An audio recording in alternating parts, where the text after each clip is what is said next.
As they say in PIHL hockey, let's do that PIHL playoff hockey. Hello, good evening, and welcome back to the Alpha Ice Complex, the USA rink in Harmarville, Pennsylvania. I am Matt Popchock alongside, one more time tonight, Brian Mitchell.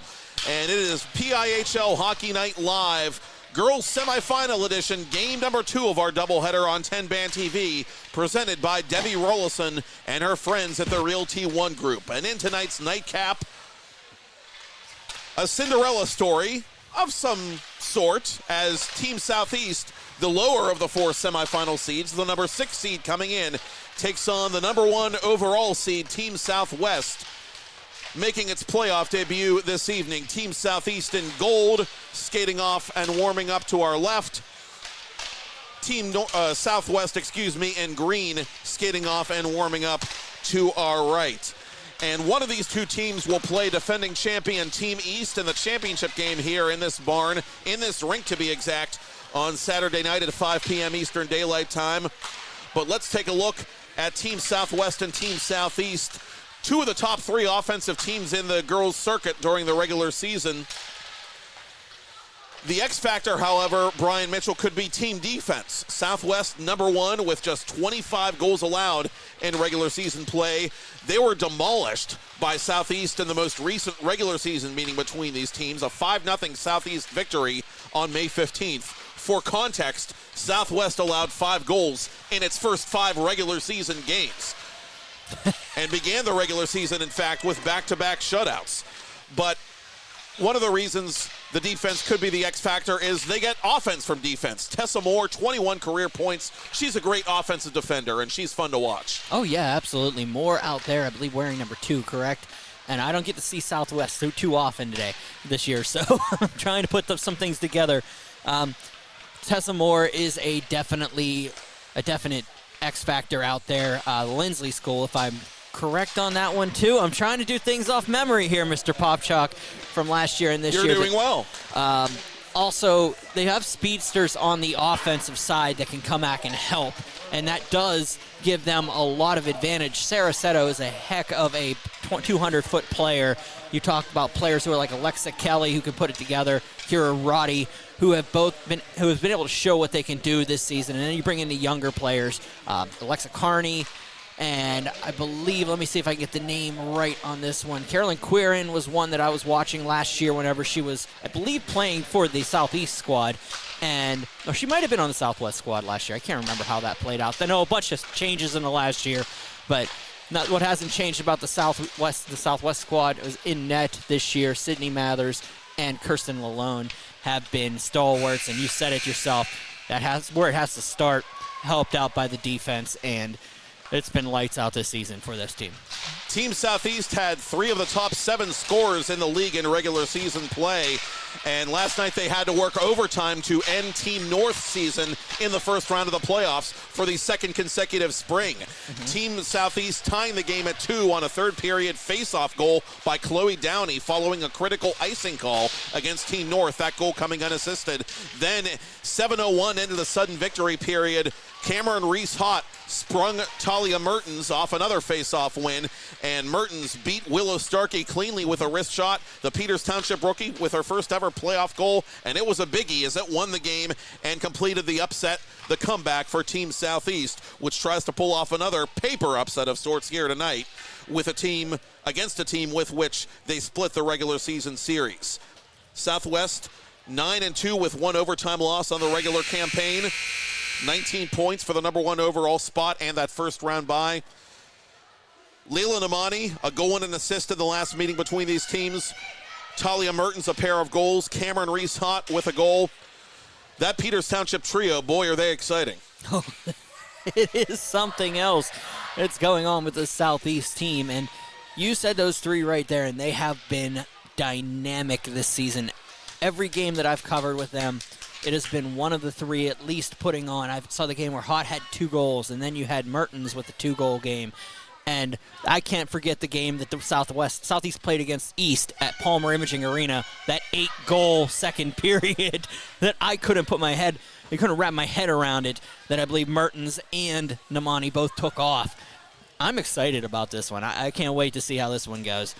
We saw Corinne Brunetto of Team East put on a goaltending clinic in game number 1, not to take anything away from her counterpart, Chris Albertini, who was also very good for Team Central in defeats. I think we could be looking at a little bit more pond hockey potentially in this one if Team Southeast can find some chinks in that defensive armor of Team Southwest. It's going to be Sydney Mathers. It is the rookie who debuted as a PIHL Girls Division rookie with a 20-save shutout in the first game of the season. And she is opposing Elena Briscoe, who made 29 saves and, as I said, worked overtime to get the victory last night, just 24 hours ago, for Team Southeast. Here we go.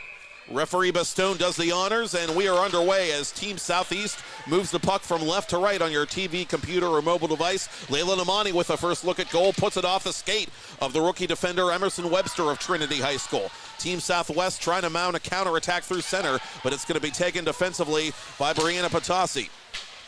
Athena Renton, 27, not to be confused with 17, gets this puck deep for Talia Mertens. Mertens, last night's heroine for Team Southeast, plays it to Namani, who plays it to the left point. Centering for Mertens, trying to tic-tac-toe it to Namani, but the pass broken up defensively by Maddie Thurston.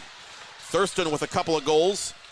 A correction, that's Gianna Saselli playing that defensively for Team Southwest. Thurston also wearing a red dome, typically for the Southwestern squad on defense, as covering at the side of her net is Sydney Mathers. Mathers, 307 minutes played in the regular season, and got stung for the loss the last time out against Southeast, just 12 saves in that game, but a .913 save percentage on the year, a .216 goals against average, 4 wins, 1 shutout.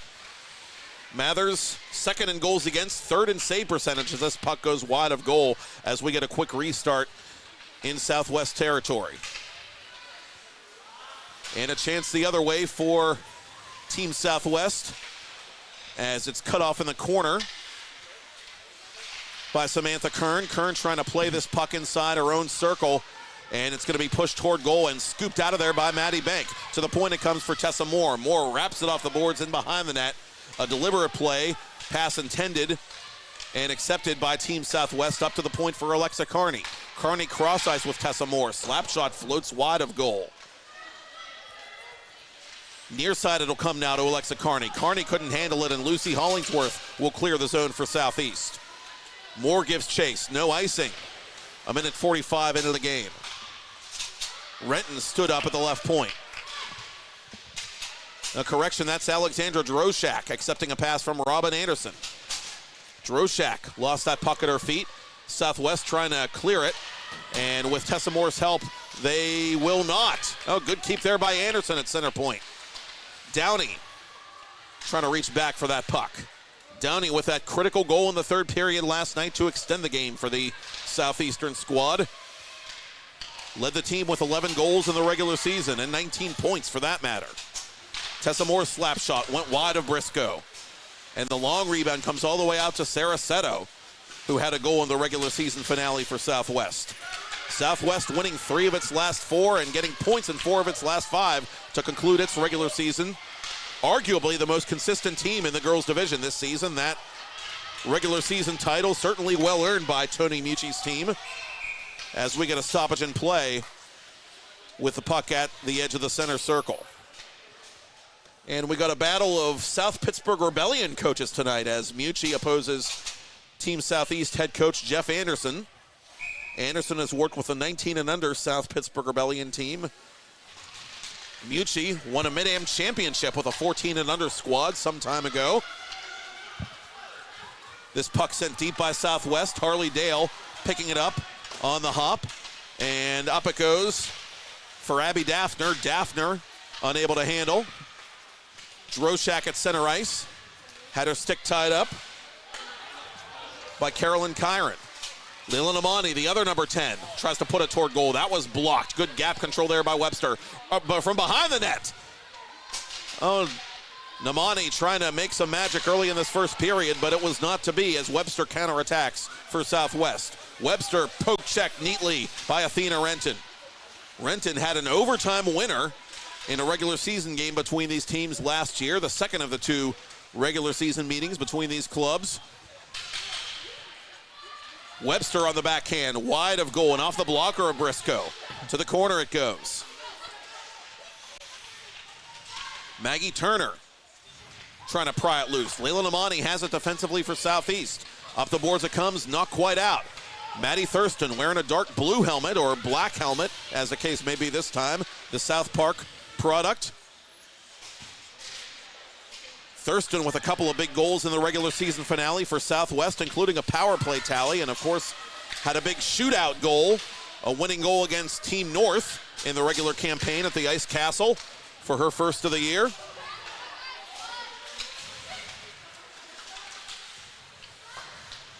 And coming the other way for Southwest, Riley Mazer. Mazer with 3-game winning goals on the season for Team Southwest, putting her among the league leaders in that category. Tessa Moore now playing this puck. Off her stick, it comes to Namani. Namani driving to that kick, save made. The rebound is put just wide by Mertens. And a floating puck whiffed at by Cameron Reese-Hott. Turnaround try by Namani, but just too many green jerseys in the way. And we get a stoppage in play as the net behind Sydney Mathers has become dislodged. The Belle Vernon rookie in survival mode there, but she does just that, survive, and we remain scoreless with 12-13, to go in the first. It's a battle of PIHL varsity goaltenders this year, also from the boys' side, as Elena Briscoe, I didn't get to mention in this one, 3-0 on the season. In AA for Thomas Jefferson, Sydney Mathers played for the Ringgold Rams as well as Brady Blackburn this past season. So it's you look at these players and they get an opportunity to play on the boys' side, and that might be leading to why they're playing so well. That shot off the face-off, wired high and wide by Chloe Downey. And just for the record, Mathers, emergency goaltender this past season call-up. Thank you, Mitch. Kira Roddy shouldered into referee Trago along the visiting bench, and that discombobulation allows Southeast to play this puck defensively behind its own net. Talia Mertens under some duress, lost that puck. But she's backed up by Maddie Bank in the far corner. Bank trying to get it around Alexa Kelly, but a steal by Roddy. Mertens takes it right back for Southeast. And both these teams showing some fight in them early on, but still no score. Lead pass now intended for Downey. Downey building up speed, has it over the attacking line. Downey on one hand driving the net as she was grabbed from behind by Webster. Play continues. Roddy, the South Park product, defensively makes a play trailing the puck. Webster, one of 5 Trinity Hillers on Tony Mucci's squad, makes a defensive play near corner as it comes around the opposite boards. Kelly gets it deep. Kira Roddy wants to come off for a line change here as referee Trago says no icing. Jillian Piscatelli, the Southeast captain, up for Robin Anderson. Anderson to Leela Namani. Namani between the circles. Namani, right wing side, drops for Piscatelli. Piscatelli shoots it deflected wide of goal.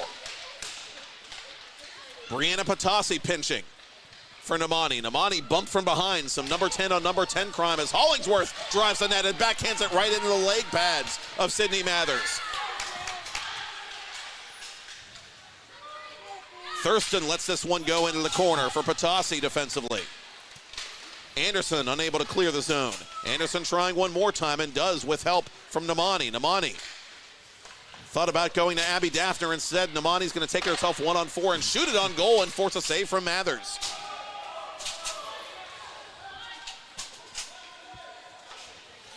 Harley Dale defensively for Southeast. Both teams changing on the fly with under 10 to go in a scoreless first period. And a steal by Riley Mazer. Mazer driving the right circle to the goal. Shoots it off the glove hand of Briscoe. Southeast controlling the rebound. Layla Namani on the back check. Gave it away to Emerson Webster. Harley Dale tries to take control for Southeast. Centered out in front, beyond the reach of Mazer. And to the boards it goes, where it's settled down by Daffner. Daffner, the Chartiers Valley youth, coming off for a line change as Team Southeast is guilty of icing. I actually have a story for your Trinity Hiller note about 5 players. A couple seasons ago, pre-COVID, I believe, former head coach Rupert Pyatt, now with West Virginia, was telling me about how the girls in his developmental program were starting to really show how they could play. And it's really, fast forward about 3 years now, 3-4 years, it's coming to play now as we're watching it here. 5 girls in this league, and the backup goaltender tonight is Kirsten Alone. So and she's a 2-year starter for the Trinity Hillers. I just figured I'd throw that out there. No, it's a great anecdote. 5 Trinity Hillers, as I said, on this year's team, and 5 total players from Northern West Virginia representing various school districts on this year's team. And they had one player last year in Gretchen Ryan who was on this, who I believe on this, the West, either the West squad or the Southeast squad. I can't remember which one they were on. Southwest squad. I believe it was Southwest. Lots of familiar faces out there in unfamiliar places tonight. Team Southeast this year boasting 8 former Team Southwest players. This year's Team Southwest squad, in contrast, has 3 of the original Team Southeast players. Of course, the realignment and reshuffling of rosters brought on by the expansion of the girls division this year as Team Northeast was added to the league for 2023.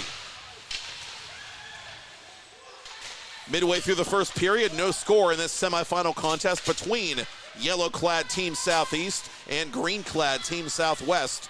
Southwest, the regular season champion. Last year, that first-round bye was more curse than gift for the team that got it, Team West, as they bowed in triple overtime of their playoff opener. We'll see if Southwest can reverse the curse, if you will, here tonight. You wonder how that long layoff is going to impact Southwest, not playing for a week, as opposed to all these other teams who have played, at least 24 hours ago, if not 48 hours ago. I'm going to ask something that's awkward about that. Why don't you talk to the Team North about that? Being off the entire week prior to the postseason, getting the day into this first round, and then an overtime loss last night. What a story that was. Southeast finishing lower in the standings than Team North, but won the regular season series, won both meetings from Team North, and then for the second year in a row, knocked them out of the playoffs. Team Southeast trying to pull off at least one more upset here tonight against the top team in the circuit, as Webster is poke-checked in the far corner by Maddie Bank. Battle for South Hills bragging rights, if you will, and West Virginia bragging rights, for that matter, with 7 minutes to go in the first period. The winner plays Team East. That's a as goal. Layla Namani buries it between the wickets of Sydney Mathers. And that's a fine how do you do from the Peters Township Junior. Her second playoff goal, 1-0 Team Southeast, 7:01 to go first period. She was just able to pick up the loose puck in the slot and fire one low past Mathers that just beat her 5-hole it out to the far side of the net. Just a easy shot on net. Namani gives them 1-0 lead.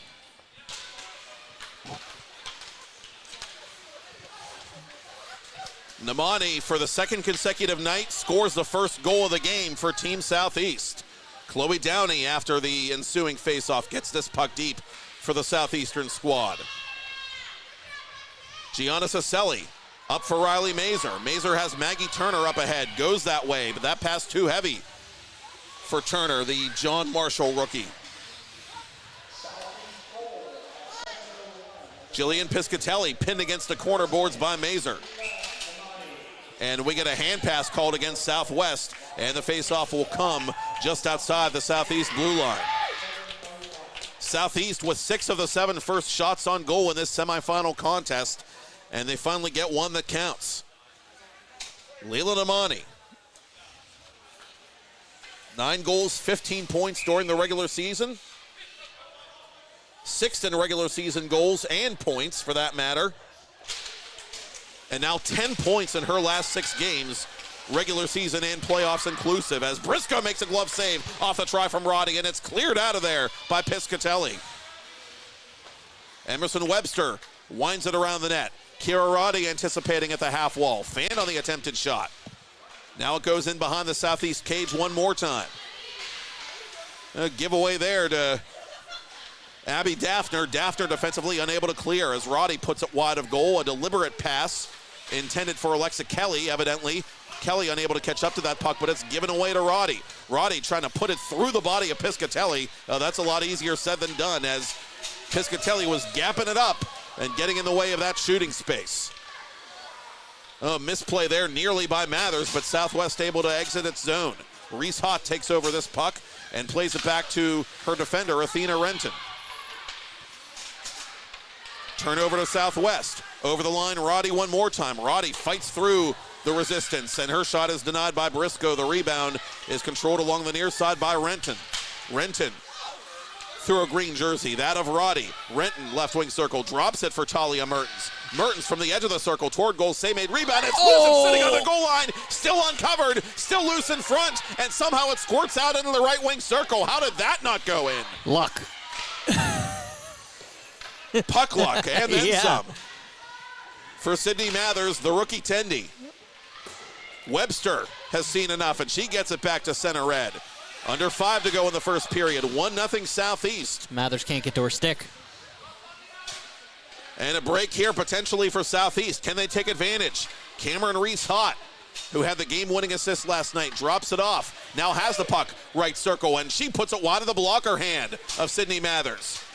Mathers makes a loud save on the turnaround try from Namani, who's looking for her second of the period and game. Namani slapper. Save made again. Oh, what a stop there by Sydney Mathers. Mathers, the Belle Vernon youth, is target practice in Southwest territory, but somehow it stays a 1-0 game. And she's still without a goaltender stick as Southwest, fortunately for her sake, will ice this puck with just over 4 to go in the period. Well, she was concerned about the speed of the Southeast squad coming back in and firing when she went to get the stick. It was only about a foot off to her left. Unfortunately, wasn't able to grab it, but made a couple spectacular heads-up saves without it to make sure that she kept this game within 1. Face-off coming up to Mathers' right. And it'll be controlled by Southwest defensively. Mazer trying to tap it up to Cicelli. Controlling instead will be Maddie Thurston of Team Southwest. Thurston hits the brakes at the edge of the left circle. Sends it to the corner for Cicelli.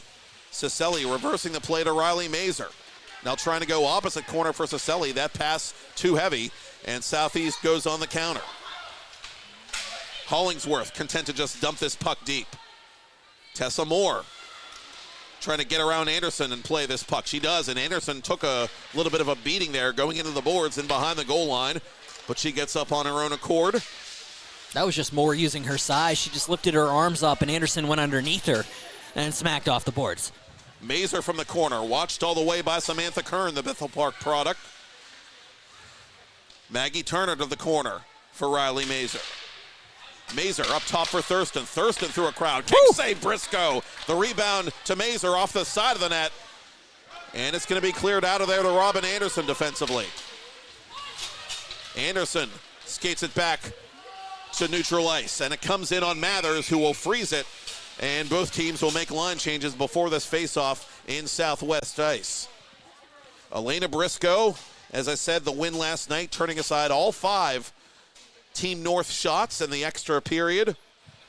39 save shutout against Team Southwest in the second of the regular season meetings back on May 15th.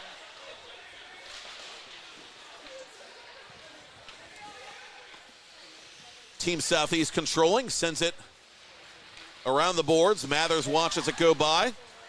Emerson Webster defensively for Southwest. Looking to get it to Saraseta. Daphner gets a stick on that puck. Webster having some trouble with it as Reese-Hott applies pressure. Ditto Droshak.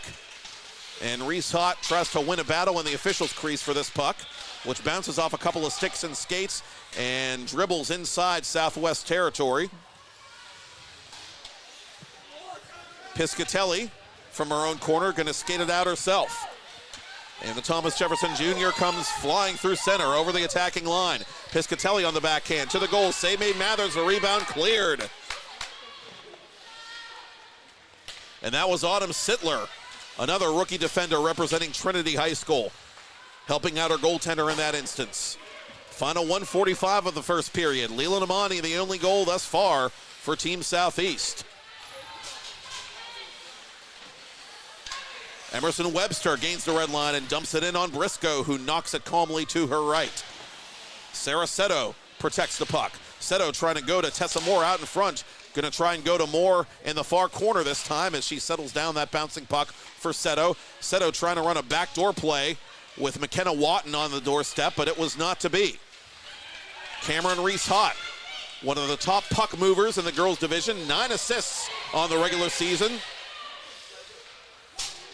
second most in the girls' division in regular season play, and she appears to be shaken up a bit as this puck is blasted wide. Namani playing that puck aggressively as Reese Hott is no worse for the wear. Mertens near corner for Southeast, still on the attack in the final moments of the period. Sentence for Reese Hott, shoots, save made! Mathers says, I'll take that. Thank you very much, with 42.3 ticks to talk. Well, we saw a little bit of attitude down there from the Monty in front of the net. But let's talk about Cameron Reese Hott after taking that hit. Was able to find a spot in the slot, get a shot off that was more power than I've seen in 90% of shots from the girls' league this year. And give it to Mathers for being able to track that one going high. And off the face-off, it's Team Southwest controlling defensively. Final half minute of first period play. Can Southwest make the donut disappear late? A chance the other way for Chloe Downey. Downey has Mertens driving the net. Downey gonna shoot it herself and catch metal, but not mesh as the puck deflects out of play behind Mathers. Well, yep, Big Ben just struck 12 on that one. Wow. I'm sorry, 1 on that one. I made that mistake a couple times, but it was a nice little shot on the transition, and just about an inch lower, she would have had a goal there. I could hear that from Trinity High School, probably. A loud metallurgy save, to quote the great Doug McLeod. 15 seconds remaining in the period. Southeast on the attack again, and Downey forces a blocker save. It's loose and knocked out of there legally off the glove of Emerson Webster. She batted it with her hand, but she did not close her hand on the puck. So it's a clean play as the period ends. And what an important play it was. That was another golden opportunity, and I don't know how this is still 1-0 here, but I got to give it up to Sydney Mathers because that was a clinic to try to keep them in this contest. In any event, it is 1-0 in favor of Southeast over top-seeded Team Southwest. With Brian Mitchell, I'm Matt Popchock, and you're watching PIHL Hockey Night Live on 10 Band TV, presented by Debbie Rollison and her friends at the Realty One Group.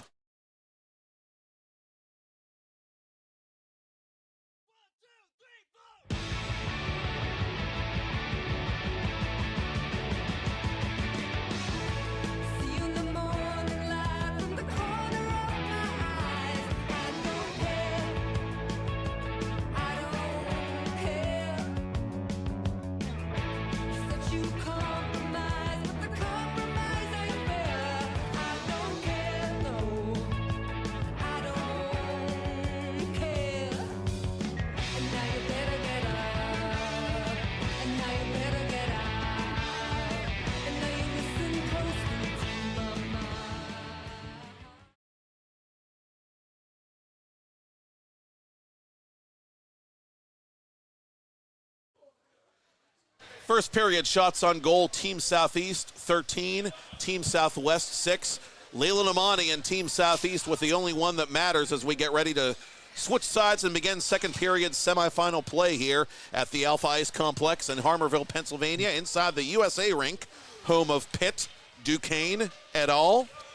Referee Trago going to drop the puck to begin period 2. And if you're a Southwest fan, Brian Mitchell, you could say, well, maybe the week-long layoff, a bit of a factor in that first period.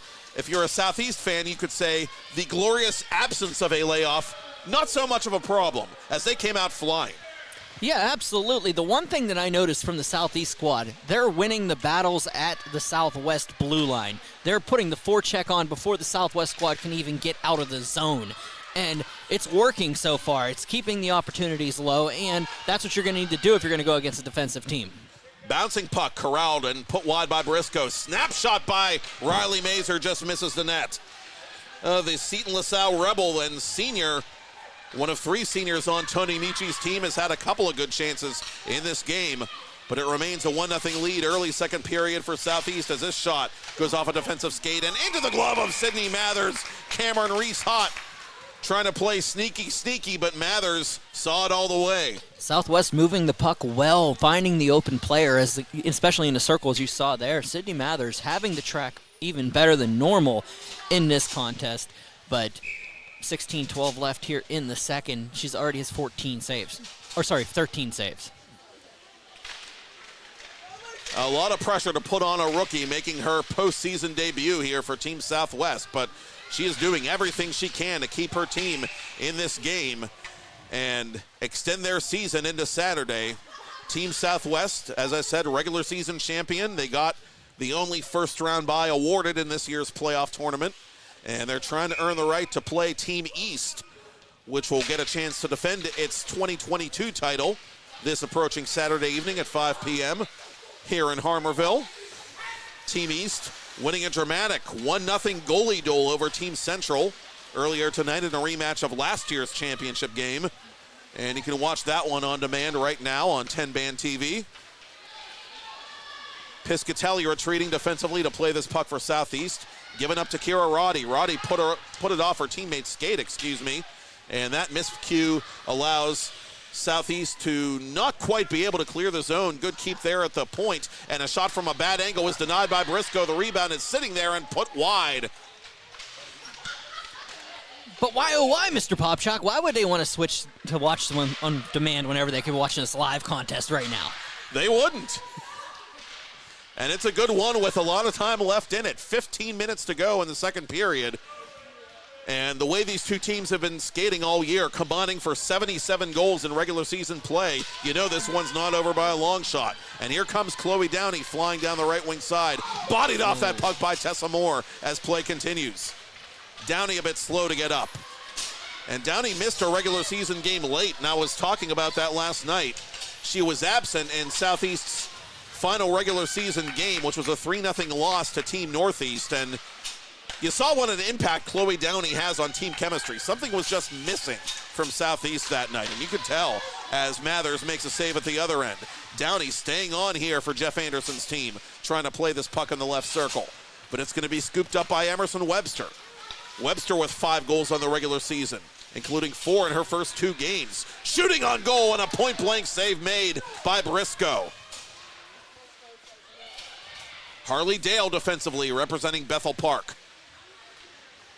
One of the few Bethel Park Blackhawks in the lineup for Anderson tonight, as the Romery sisters have been scratched. And Lorenzi. Indeed. Bethel Park, typically the most represented team with 5 players on the Southeast roster. 4 Peters Township Indians, 4 Mount Lebanon Blue Devils as well. Maddie Thurston, representing South Park for Team Southwest, has her shot blocked. Thurston has the rebound and almost fooled Briscoe on the wraparound try. Team Southwest again trying to get offense from defense. Southwest, the least scored upon team in the regular season in the 17 girls division. But they've conceded the only goal of this game so far, a Leland Amani score in period 1. Namani, second of the playoffs, has her team up for the moment. And Namani tries to play this puck deep for Southeast. Reese Hott taking a stab at it. Namani goes to her knees to play the puck. To the point. Kept alive momentarily by Kern, who has to retreat to play it with Riley Mazer bearing down on her.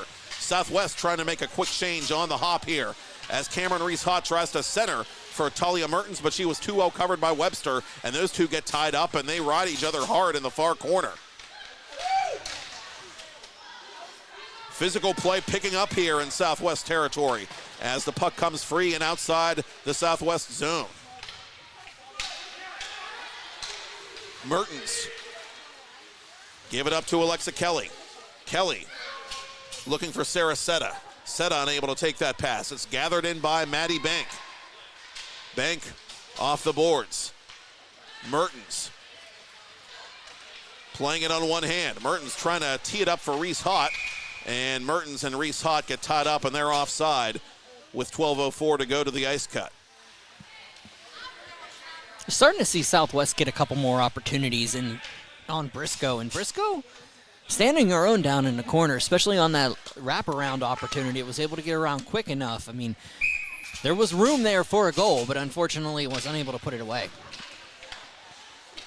Team Southwest, 15 second period goals on the regular season. That was third most in the PIHL Girls Division. So this is typically when they tend to take control of games. So got to keep an eye on Briscoe at the other end. But for now, it remains 1-0 Southeast. As a delayed offside is indicated by referee Bastone. Tessa Moore up ahead, intended for Roddy. Instead, it comes defensively to Southeast. Brianna Patasi up for Robin Anderson. Anderson toward goal. Mathers has it and holds on. Talking about the West Virginia contingent, you can't walk away from talking about Robin Anderson from Morgantown, another member of the Mohawks out here on the ice. So you got to talk about, that grouping that Pennsylvania and West Virginia have in the PIHL. You'd see that here in the Girls League also. Anderson with a fine senior season, 2 goals, including a game winner early in the regular season in week 2, 6 points on the regular campaign. And she's a very hard-working role player, as Southeast frustrated by the offside call made by referee Trago. Yeah, Renton didn't touch it. I can see where her argument and her anger might come from, but unfortunately, she was in the vicinity, looked like she was going at it. He's going to give her the benefit of the doubt. So there was a good argument there. And off the face-off, which is won cleanly by Kearney, it is Harley Dale playing it back to center for Southeast. Lucy Hollingsworth takes it at the edge of the center circle. Hollingsworth over the attacking line, shoots it off a body and wide of the net. And Maddie Thurston has it along the far boards defensively for Southwest.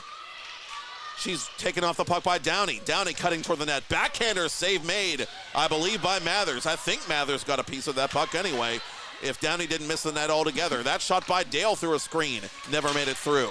And a chance the other way for Thurston, who has Kearney streaking down the middle. Thurston taking it to the net, behind the net herself actually. Tries to go to Kearney out in front, but by then she's too well covered. And a lead pass intended for Droshak will go by everything and everybody. And Southeast guilty of icing with 10:19 to go. I'm laughing because I'm talking about the offside call, and Todd Kaczorowski, the producer's down here pointing at it on the screen, and I didn't realize that I'm not used to having instant replay right in front of me. So, I'm like, oh, yeah, I guess I could probably look down every once in a while whenever I have to see something for a second time. He does a wonderful job. You guys are great here for this. I appreciate this. Mr. Kaczorowski does a phenomenal job with the replay technology and making those highlight reels post-game that have been such a big hit with our 10-band TV audiences, we understand, and we appreciate folks watching them, for that matter. I used one for pregame, for all my pregame stuff one time. I was calling a game that you guys had already covered one time, so it works out nice. Tessa Moore, in the meantime, flying through center ice for Southwest. Cranks one, a 70-footer on goal to force the save, and the rebound is put just wide. I believe that was Mazer knocking down a player. That was Maddie Bank, and Mazer is without a stick now. Mazer was trying to follow the slap shot of Tessa Moore. Southwest has to get back on side now as Mazer has recovered her twig. And up it comes to Tessa Moore, who keeps it alive at center point. Put toward net, save made, rebound. Mazer, burial, 1-1 hockey game. 9:25 to go to the ice cut. Riley Mazer has made the donut disappear for Team Southwest. You want to talk about an effort goal? That was an effort goal. Mazer loses her stick, rushes back to get onside, comes back in on the zone, and fires a shot from her behind on the ground that goes down low on Briscoe. Ties things up here. 1-1 we are with 9:25 remaining in the second period. 16 second period goals, all told, for Team Southwest in 2023. And you get the feeling they might be growing into this game a little bit after the slow first period start. 1-1 your score. Riley Mazer gets the first playoff goal of the spring for Team Southwest. And Kira Roddy is on the attack for the regular season champions. Roddy knocked off balance. Trailing the play is Emerson Webster to Maddie Thurston. Thurston slapper off the blocker of Briscoe and played legally with a stick underneath the bar by Alexa Kelly. Webster and Roddy trying to get back on side as Southwest has created a traffic jam at the Southeast blue line, and they get this puck deep. Briscoe nonchalantly knocks it to her right. McKenna Watton retreating now. Leila Namani flying toward her, trying to make something happen for Southeast. Namani with the only Southeast goal so far. Has this puck in the corner, inside the left circle. Turnaround try is blocked toward goal. Webster helping out her goalie. Talia Mertens with a nifty move there to get it up to Reese Hott. Reese Hott for Namani. The Peters Township trio on here for Jeff Anderson. Turnaround try, Namani. Save made. Mathers hanging in there this time with 8:11 to play. We talked earlier about how Bella Alsop from the Central squad was an aggressive player, especially in the offensive zone. Her former teammate from last season, Leila Namani, the same, and it raises the question for me, and maybe for a former coach in Rectangle who coached that squad last year, why did they not win a game in the regular season last year? But they won in the playoffs between those two, but the way those two play is very similar, very in your face and on the nose and with a lot of emotion. Now, they played 10 regular season games last year. They lost 5 in regulation. They lost 5 after regulation to finish with 5 points. But as you said, Brian, they won the important one, so to speak, and very nearly won another one, taking they did almost win their another ensuing one. opponent to overtime in the semifinal round. And as we are past the midpoint of the second period in game, once again, we have a scoreline not really indicative of the torrid pace that this game has been on pretty much from the very beginning. 1-1 your score, Team Southwest, the top seed, against the number 6 seed, Team Southeast.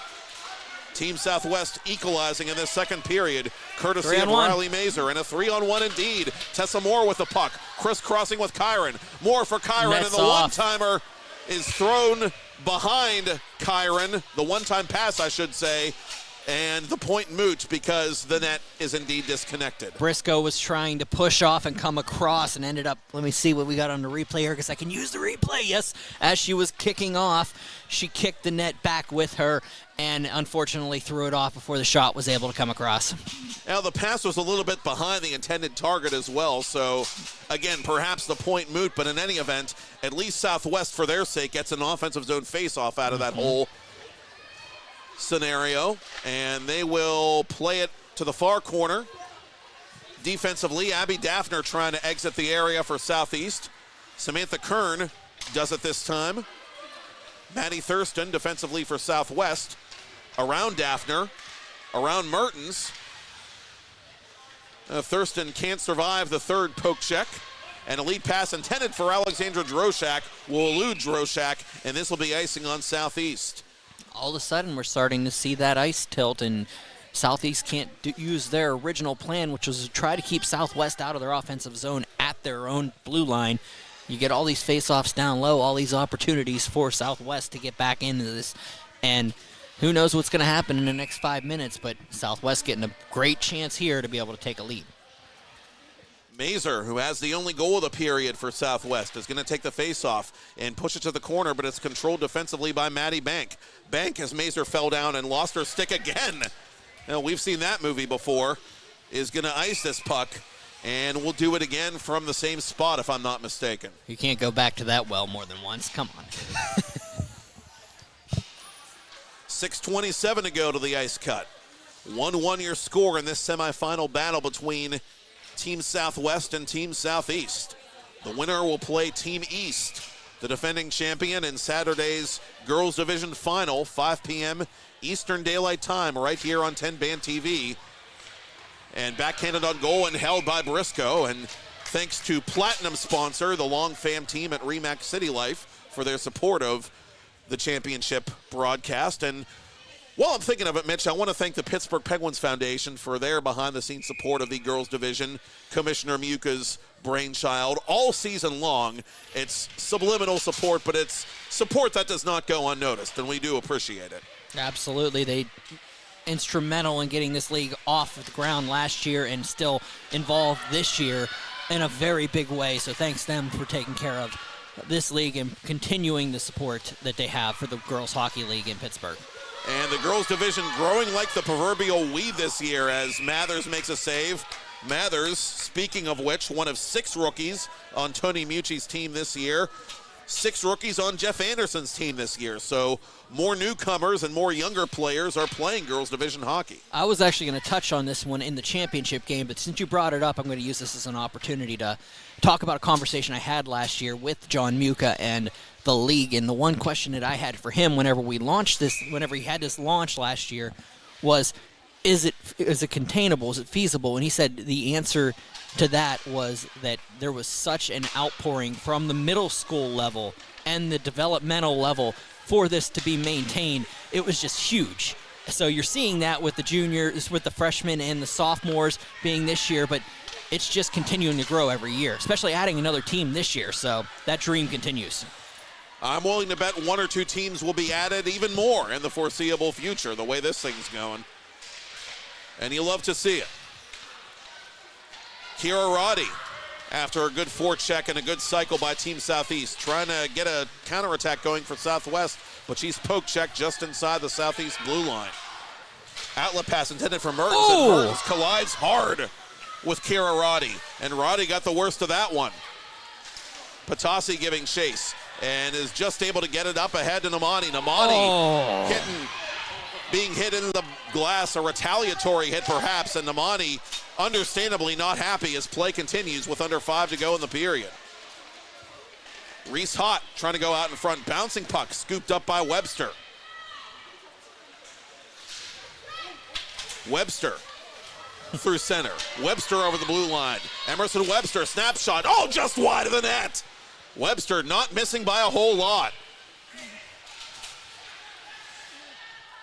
Southwest getting this puck deep one more time as Carolyn Kyron gave it up to Southeast captain Jillian Piscatelli. Layla Namani into the attacking zone. Namani trying to get around Tessa Moore, the premier offensive defender for Team Southwest. Cross ice it comes. Snapshot is blocked. And a chance the other way perhaps for Southwest in transition. Moore takes that puck herself. She's 1-on-3. Good poke check there by Harley Dale. McKenna Watton out in front, played aside by Briscoe. That almost took a weird bounce. Yeah, she almost put that one off the skate. Chloe Downey with steam and purpose through the right wing circle. Out in front it comes. And trailing the play was Anderson, but she couldn't get there in the nick of time. Watton at center ice. Watton trying to crisscross with Kyron, but got crossed up, and we get a whistle and a penalty coming up here against Team Southeast with 3:44 to go to the ice cup. Hooking call on Renton. And the Mount Lebanon sophomore indeed will feel shame for 2 minutes and then get free. And the first power play for either team belongs to Team Southwest in a tie game. It was getting physical. It was getting emotional out there. You knew it was going to come at some point, and you had to figure out exactly what it was going to do to overload it there. And if the referees didn't make that call there, it was going to start going a little bit south fast. You saw the hits. You saw all the extra shots here and there. You got to get something to put this back under control. Southeast was next to last on the PK in the regular season, but they were perfect 3 for 3 last night. And some big kills, especially late in the game for that matter. Southwest, the second-ranked power play in regular season play at 17.4%. And their power play looked very good in that regular season ending victory at Team East. Let's see what they do here. Riley Mazer toward goal. Mazer on the doorstep, and someone's stick was tied up by Talia Mertens. Off-balance try is denied by Briscoe. Emerson Webster blasted that puck from the left side. Mazer again out in front. Off-balance is Briscoe, and Briscoe with that left paw covers in the blue paint. That was tipped into a changeup. Briscoe was trying to slide across to go for the cross-ice pass, and luckily was able to recognize that it was slowed down and coming across. Nice save, Elena Briscoe. Mazer again to take the offensive zone face-off with 1:20 to go in the Southwest power play. 3 minutes remaining in the second period, and a penalty coming up against Southwest. And Mazer, she's played a very emotional game here tonight, but in that spot getting a little overzealous.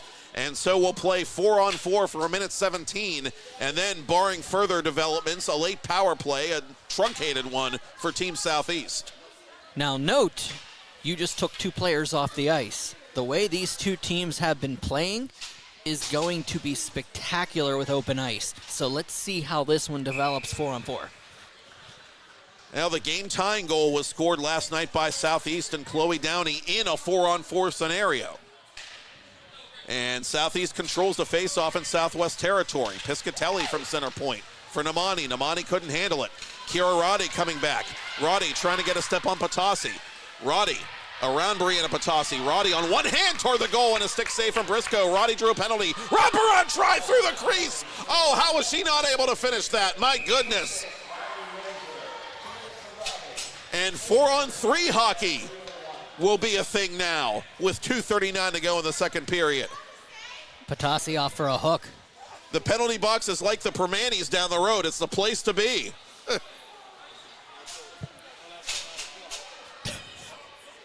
Patasi indeed going to get the gate here.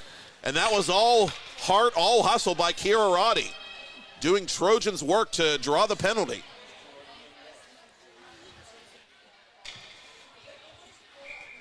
55 seconds of 4-on-3 here. Let's have some fun. Get your popcorn ready. Southeast controlling the puck defensively with 2.5 to go to the ice cut. Given up to Emerson Webster. Webster with a 4-on-3 advantage for Team Southwest to Thurston. Thurston off a body. What a shot block there by Leila Namani. Webster, poke check by Namani. Has to wait for her teammates to get onside. Great play by Namani to take time off the penalty clock. Tessa Moore now around Webster, and Moore and her teammates just not on the same page. She took a zig and her teammates took a zag. Roddy is having a chuckle, but Tessa Moore, I think, fired that puck against the boards in disgust. She is not happy with 20 seconds remaining in the 4-on-3.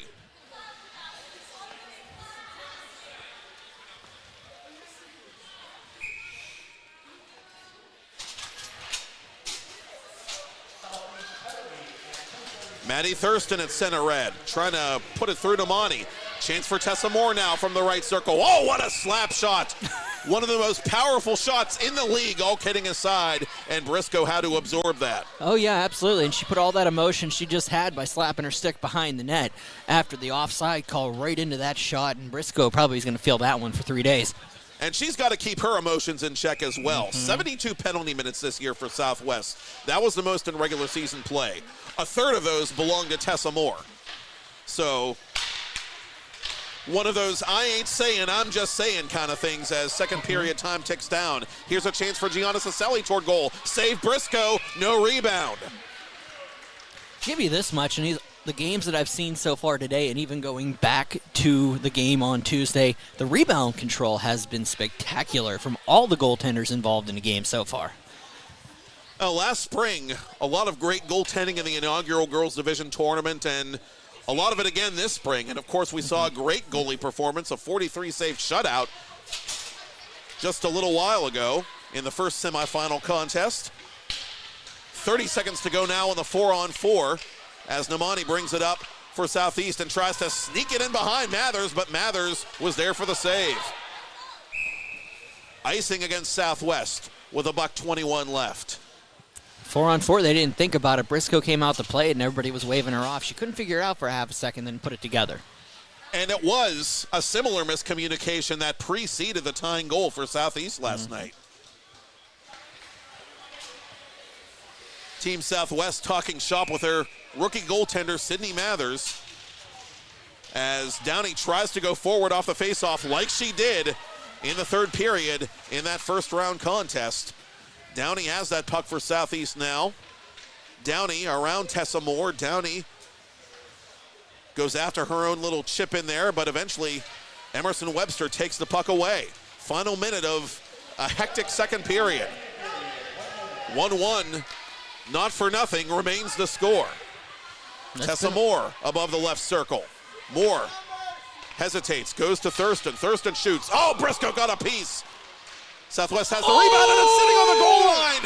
And is it a goal? There's no signal from the officials. The net is dislodged behind Briscoe. Southwest, for a fleeting moment, thought the puck was in. It never was. Oh, my God, that bounced up along the wall, just died in the crease on the snow.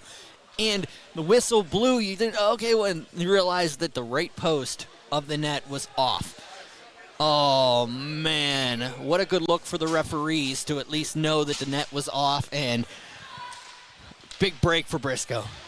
Indeed, Tessa Moore off the faceoff, shooting, save made, rebound, floating puck put just wide of the net. Southwest fans can't believe it. We're back to 5-a-side with half a minute to go in the period as Mazer through a crowd shot it wide. Turnaround try goes wide of the net. Tessa Moore going to stay on and finish this period, it appears, with Riley Mazer. God, it's only the second period, and I'm pretty sure I just saw a kitchen sink fly at the net. You're not wrong, as Team Southeast ices it with 12.8 ticks to talk. Wow. Here we go again. 12.8 coming back into the zone.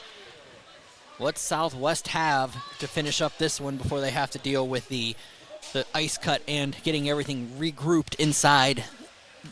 You want to get it here if you get the opportunity, because you want that emotion to build in. You don't want everybody to go back in the room, then figure things out. Let's see what they've got. Cicelli wins the faceoff from Mertens and tries to shoot it toward goal off the faceoff. 5 seconds left. Wraparound try is blocked. Emerson Webster's going to have to hurry. She does shoot it. It's blocked again. 1 second remaining, and we will cut the ice at the USA rink inside the Alpha Ice Complex in Harmarville, Pennsylvania. One of these teams is going to play Team East for the championship on Saturday evening. Which will it be? Team Southwest 1, Team Southeast 1 through 2. With Brian Mitchell, I'm Matt Popchock, and you're watching PIHL Hockey Night Live on 10 Band TV, presented by Debbie Rollison and her friends at the Real T1 Group. We'll have third period action in a bit, but first, music from the 412.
Two jumbo ice carry. Renton through a green jersey, that of Roddy. Renton, left wing circle, drops it for Talia Mertens. Mertens from the edge of the circle toward goal, save made, rebound, it's loose, sitting on the goal line, still uncovered, still loose in front, and somehow it squirts out into the right wing circle. Winning assist last night, drops it off, now has the puck, right circle, and she puts it wide of the blocker hand of Sydney Mathers.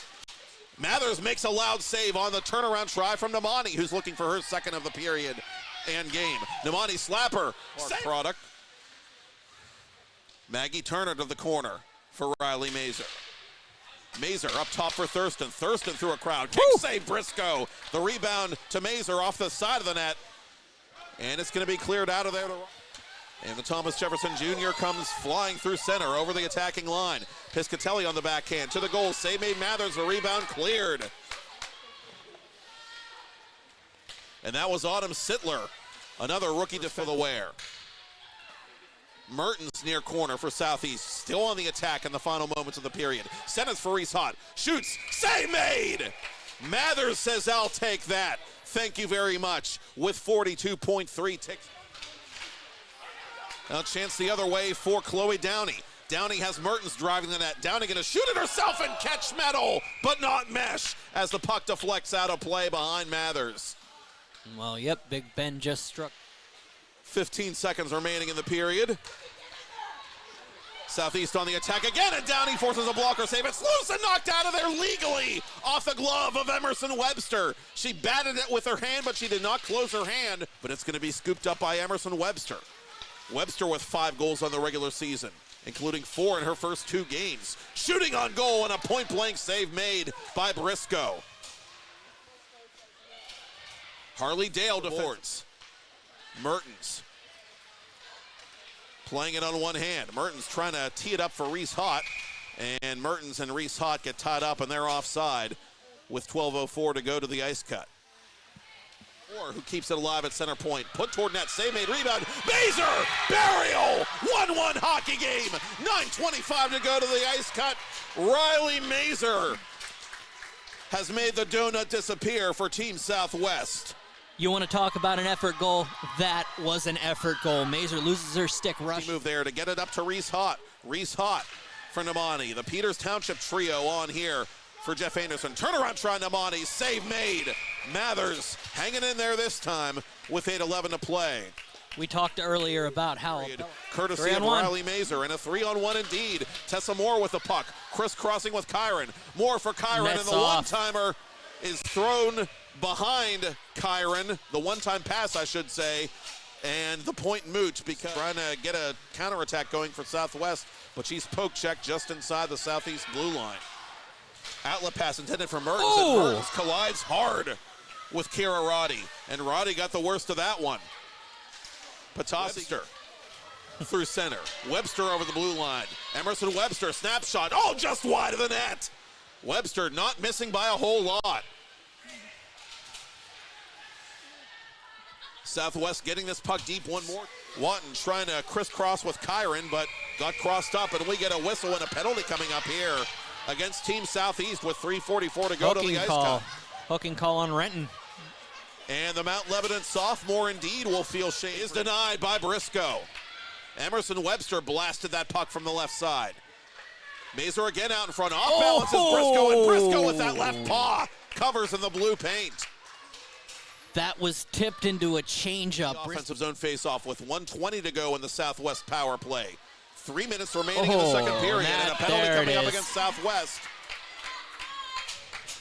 And Mazer, she's played a very emotional game here tonight, but in that, Moore hesitates, goes to Thurston. Thurston shoots. Briscoe got a piece. Southwest has the rebound, and it's sitting on the goal line. And is it a goal? There's no signal from the officials. The net is dislodged behind Briscoe. Off, and big break for Briscoe. Indeed, Tessa Moore off the faceoff, shooting, save made, rebound, floating puck put just wide of the net. Southwest fans can't believe it. We're back to 5-a-side with half a minute to go in the period.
2 jumbo ice caramel drizzle peppermint mochaccino, extra caramel. That's us. I'd love to join you guys at the beach house for a few days, but between my job and the kids, it's just not that easy. Not to mention, how am I squeezing into a bikini after this winter?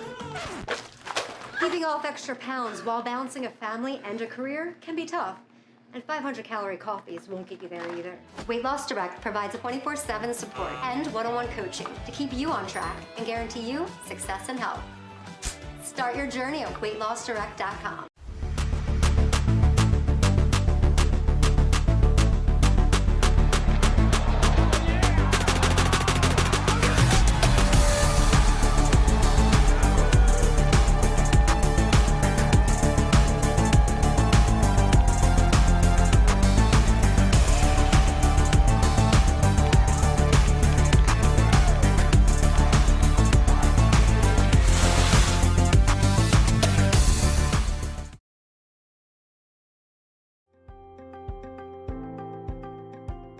All across the United States, each state has what's called an immunization information system. Immunization information systems, or IIS, are confidential, population-based, computerized databases that record all immunization doses administered by participating providers to persons residing within a given geopolitical area. In the United States, every vaccination registry is a bit different, which can become daunting and confusing. Enter PubHub. PubHub solves this issue by giving its providers the ability to connect and communicate to the state registry with one connection and one data format. For example, if a patient has received the COVID-19 vaccine, PubHub allows the provider to see if the patient has already received the vaccine, keeping everything safe and organized for everyone.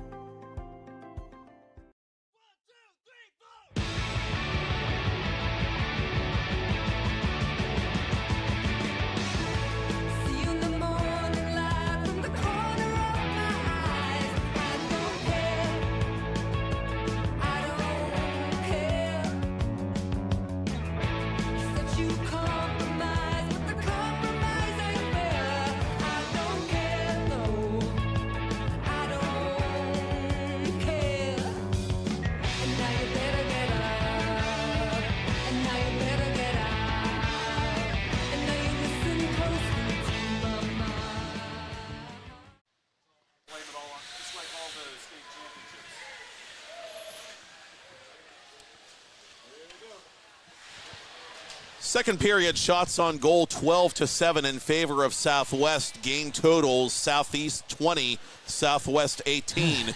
Where it counts, Southwest the number 1 seed with 1, Southeast the number 6 seed with 1. Matt Popchock with Brian Mitchell for PIHL Hockey Night Live, Girls Semifinal Edition, the nightcap of our doubleheader here on 10 Band TV, presented by Debbie Rollison and her friends at the Realty One Group. And shout out to Tiny Wars for their music during the ice cut, featuring Abby on the X, Abby Krisner on lead guitar. And hear more from Tiny Wars on musicfromthe412.com or download the Music from the 412 app to your Roku or Amazon Fire Stick. Well, we do have a scoring summary this time as Layla Namani opened the scoring. 9:59 into the first period from Robin Anderson, Namani's 4th career playoff point to make it a 1-0 game for Southeast. Southwest got an emotional answer in the second period. 7:35 in from Riley Mazer, set up by Maggie Turner and the lone Elizabeth forward warrior on the team, Alexa Kelly. And that is where we stand right now. Brian Mitchell, another game that is low scoring, but a score line that doesn't really do these teams justice. They've played their hearts out, and they've both played a very crisp, a very good game here tonight. I think you take a look at the last 2 series, this one tonight, these 2 tonight and the 2 last night, and it goes back and talking about the parity in the league, how easy it is to match up against another team and know what the other team can do. I don't think it was a mistake that there was 8 points, I believe, from first to last in this league, 1st to 7th. So it just leads to all that, and anybody can win on any given night. Southeast trying to prove that adage for the second night in a row as we are back to third period action here at the Alpha Ice Complex inside the USA rink, the main room here in the barn in Harmarville, Pennsylvania, which will also be host to Saturday's 2023 Girls Division Championship game between Team East, the defending champion, and an opponent TBD. It's going to be one of these two teams here. Puck comes near side in front of the visitors' bench. It's smacked at by Piscatelli and comes ahead now to Chloe Downey, the alternate captain, dropping for Namani. Namani gets crisscrossed with a couple of Southwest defenders, and Riley Mazer takes it over, going near side, intended for Maggie Turner. The pass a little too heavy, but Turner did touch it, so it will not be icing. Turner all the way following a Fenton into the corner as Namani brings it out for Southeast. Left side for Mertens. Namani cutting down the middle. Mertens with a toe drag, but lost the puck at the last moment. Renton waits for her teammates to tag up and get onside. Mertens has it, but Leela Namani couldn't complete the sequence on time, and so they'll face it off just outside Southwest territory. Well, I'll tell you what, it's been an interesting goaltending showdown here between Briscoe and Mathers, as the two of them have definitely put on a clinic that you'd expect that they needed for both their teams this night, especially in the postseason. And like I said, it goes back to how the goaltending has just been spectacular in the league-wide this year. Mertens with a little fake. Mertens to goal. Save made! And it's behind, but not beyond Sydney Mathers. My. Sydney Mathers, her 19th save and counting. Exhibit A. 20th save, I should say. Exhibit A. She had 20 saves in her very first girls division game, which was a shutout, by the way, in the regular season opener. So she is not shy about making a big first impression. And here in her playoff debut, as you said, Brian, acquitting herself very nicely. Alexa Kelly goes down to her knees as she tries to play that puck. Pass intended for Autumn Sittler goes the length of the ice, and Tessa Moore retreating slowly to play it. She reels it in for Team Southwest. Moore surveys the play and goes up to Alexa Kelly. Kelly carefully crossing the attacking line. Kelly toward goal. Briscoe hugs that puck inside her Team Southeast logo, and she'll hold it for a face-off. Yeah, just throw a knuckler on net at that point, because you're trying everything else, and it seems like it's a tough thing. So just go with a little bit of an off-speed assortment there and see what happens. And Briscoe maybe a little bit down early on that one, but was able to corral it and hold on to it. Another thing that happened toward the end of that second period we didn't get a chance to touch on as we recap the game, as a chance right out in front for McKenna Watton went by the wayside. We had 4-on-3 hockey as the second period wound down and didn't get a single goal out of it, even with all the talent on both sides out on the ice here tonight. Southwest now 37 for 38 on the season on the penalty kill. Very impressive. Yeah, that is a spectacular number. One you don't see at any level, let alone, a 7-team league. Loose puck held by Briscoe, trying to get some leverage and get out in front of the goal crease to cover it up for a draw. Team Southeast continues to improve in a big way on the penalty kill as well, obviously, as they killed off a pair of infractions at the end of that second period. 14:29 to go here in the third. 1-1 your score. Another very tight semifinal battle, as earlier you saw Team East gut out a 1-0 win over Team Central.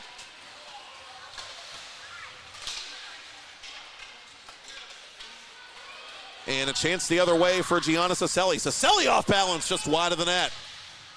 Maggie Turner trying to find an open teammate, but couldn't. Webster misplayed the puck. Leela Namani, going the other way for Southeast. Slap shot, missed everything and everybody. And the rebound comes all the way back beyond center red for Brianna Patasi, who goes to her defensive partner, Jillian Piscatelli. Mazer at center ice, trying to hook up with Kira Roddy. Nothing doing. That was Maddie Thurston, I beg your pardon, who couldn't accept that pass. Webster cuts that puck off at the half wall. Piscatelli playing it defensively for Southeast. To the boards it comes for Namani. Unable to get it out of the zone. Webster above the left circle. Toward goal! Oh, Briscoe just got that in the nick of time.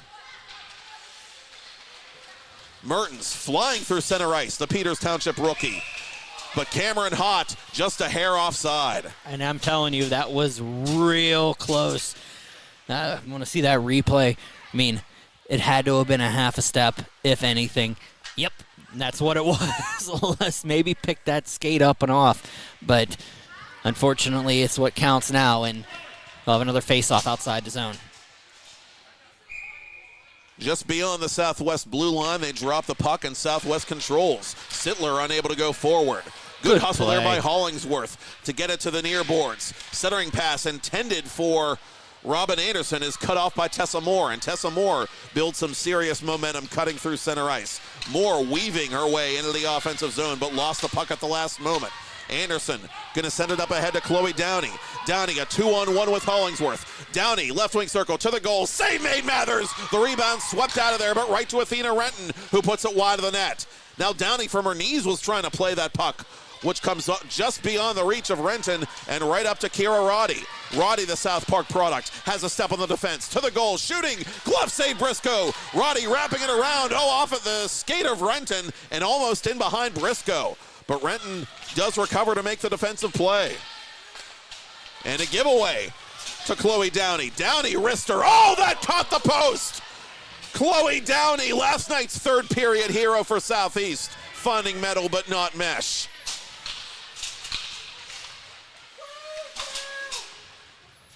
Deep into Southwest territory, this puck goes. It'll be played defensively by Carolyn Kyron, the junior.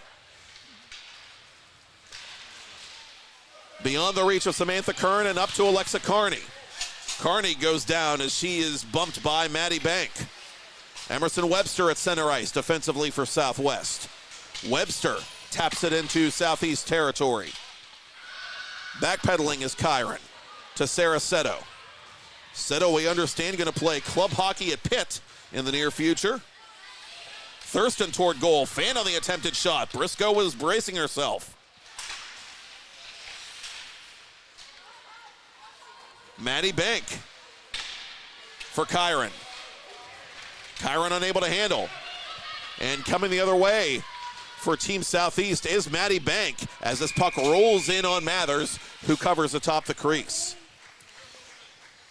Yeah, a lot of players moving on to club hockey. Of course, like we talk about, it's hard to see right now because of how many upperclassmen we have in this league right now. But they're going to continue to go, and next year we're going to be talking about hopefully a lot of players playing club in the future and somewhere else, or even playing in the D3 teams. We don't know. And Jeff Anderson, the Southeast coach, has some club coaching experience with the West Virginia men over the years. That's a club team that's growing in a big way. And this shot put just wide by Cameron Hott. Patasi on the rebound for Southeast. Near side it comes. Sittler trying to get it out of her own area. No, that's Maggie Turner trying to clear for Southwest. And with help from Emerson Webster, Southwest is able to get it back to center. Players from both teams getting tied up right in front of the scorer's table as Southwest tries to play it carefully, and it's deflected by Talia Mertens out of play into the home bench. 10:44 to go in regulation, still a 1-1 game. Still getting a little emotional out there. These two teams are going back and forth on a rough and tumble. Hopefully it's not going to cost one of them taking an extra two here, but we'll find out. Hott trying to center for Namani. Instead it comes to Mertens. Mertens toward goal. Kick save made. I think Mathers got a piece of that with the outstretched right leg.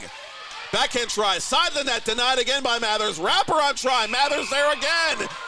And Southeast thinks they've scored, and they are clamoring for a goal call. But officials, referee Trago immediately waving it off, saying the net had come off and the whistle had already blown.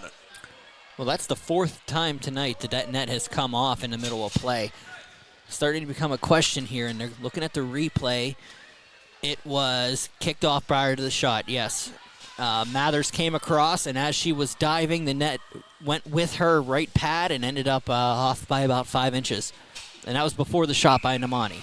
I've done a good many games here over the years. That net is notorious for coming off its moorings. There were I just have to say it. Two nets in history. That one and the one in the home end zone at Robert Morris. Somebody on Southwest losing an edge. That was Kira Roddy, and that allows Southeast to potentially play this puck, but Mertens can't locate it. Tessa Moore does for Southwest. And gets it up the near boards to Sarah Seto. Seto, the Cannon McMillan product for Kira Roddy. Roddy, right wing circle. Save made Briscoe. The rebound kicked out of there. Near side it comes to Cameron Hott.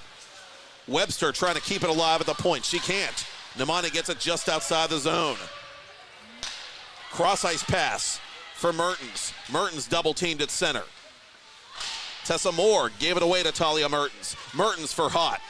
Hott chasing this puck to the near boards for Namani. Namani trying to connect with her Peters Township classmate, but that was not to be. And Southwest, it looks like, is going to ice this puck, or will it? No. They say Renton touched it on its way down the length of the rink. Play on, they say.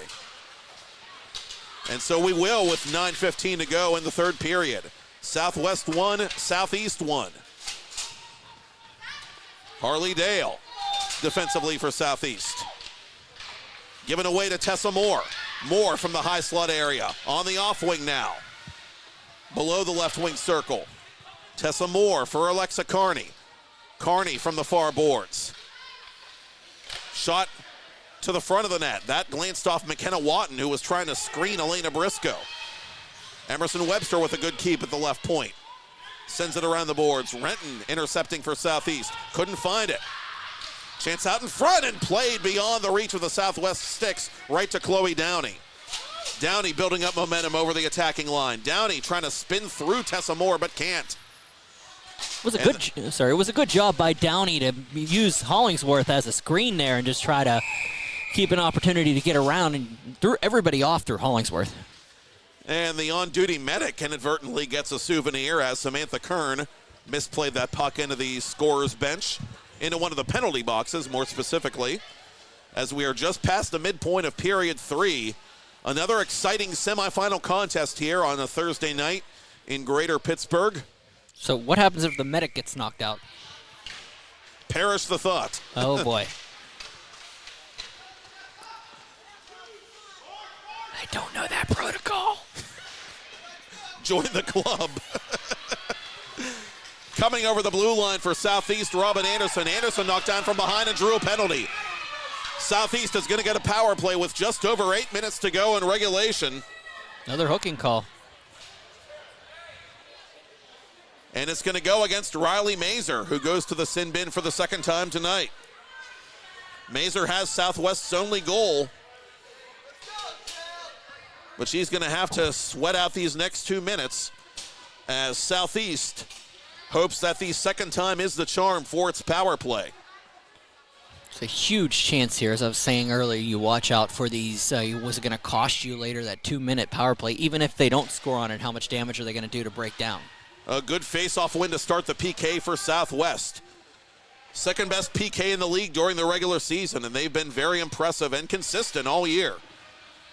Webster tying up her assigned player, and it bounces to Kira Roddy, and Roddy is going to bring it through center shorthanded for Southwest. Roddy trying to split the defense but gets sandwiched by Kern and Anderson. 1:33 to go in the power play for Southeast, but a good bit of time taken off the penalty clock there as Cicelli flips it into the far corner. Kira Roddy shorthanded again for Southwest. Roddy with space, shooting, it's blocked. It went off the skate. That of Maddie Bank. And Anderson is under duress from Emerson Webster. An aggressive penalty kill here by Southwest. And you got to give them credit, having some guts, not being reluctant, to press shorthanded. Thurston driving the net. Thurston shoots off of Briscoe, who made an unconscious save at the near post. 55 to go in the Southeast power play, but you wouldn't know it by the way the ice has been tilted. Kira Roddy with a steal for Southwest. Roddy over the blue line. Roddy between the circles, off Briscoe, and the rebound goes wide. Roddy pinballs it off Briscoe one more time. Thurston keeping it in at the right point. Thurston getting this puck deep. Southeast just can't get its power play set up here with 32 to go in the minor on Mazer. Alexa Carney pressing shorthanded. It's like watching the Minnesota North Stars in the 91 finals, right down to the green jerseys, for crying out loud. Moore knocked down at center ice. And here comes Talia Mertens. Mertens one-on-one. Mertens shoots. Score! These pretzels are making me thirsty. Talia Mertens makes it 2-1 Southeast. A power play goal 12 seconds before the penalty was set to expire, and it's the OT hero with a go-ahead goal late in regulation. There's a lot going on there. I saw Tessa Moore fall, then Mertens came in, and I don't know if they just were waiting for a penalty to be called on that one, and Tony Mucci wants an explanation, and he's trying to get one from referee Trago. They're going to give that 2-1 there, but it was just a shot that was fired high through a screen. I couldn't figure out who the defender was at the center, right between the circles, but high past Mathers, and 6:15 remaining, 2-1. Mazer. Oh, such a great penalty kill, almost a masterclass by Southwest. And then one chance the other way for Talia Mertens, and boom, it's in the back of their net. Mertens' second playoff goal in as many nights. What a week for the There Peters it is. Township rookie. And there's your even up call if you wanted one, Coach Mucci. It's right there.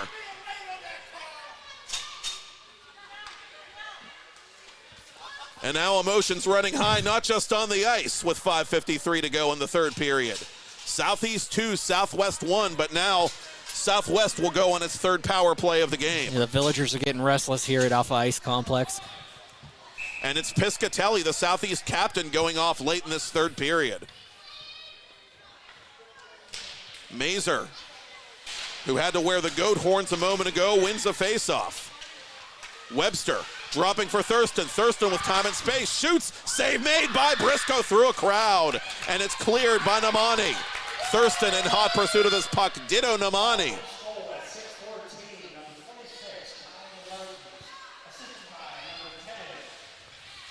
Thurston outletting for Cicelli, and it's stolen by Mertens. Mertens looking possessed right now. Shoots it into the stomach of Mathers, who covers. Mertens trying to score shorthanded with 1:28 to go in the penalty kill for Team Southeast. Big save there by the rookie. Oh, yeah, it was just a little tip back. Mertens picking up, bringing it across the blue line. 1-on-2, 1-on-3. Fires one, and Mathers made the initial save. It dropped in front of her. She was able to hold on to it, and another faceoff coming up to the right of Sydney Mathers. 5 career playoff points now for Layla Namani as she picks up the primary assist on that go-ahead goal by her Peters Township classmate, Talia Mertens.